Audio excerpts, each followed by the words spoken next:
కదులుతావట. హర హర ఈశ్వర శంభో శంకర నీవే తోవలాగా నడుపుతావట. అంతమనంతమీ విశ్వమేనట.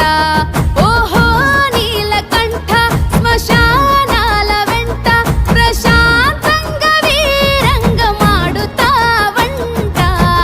తల్లి లేనోడే గాని తల్లడిల్లితే చూడడు, తలపై నీళ్లు పోస్తే తల్లిలాగా చూస్తాడు. తల్లి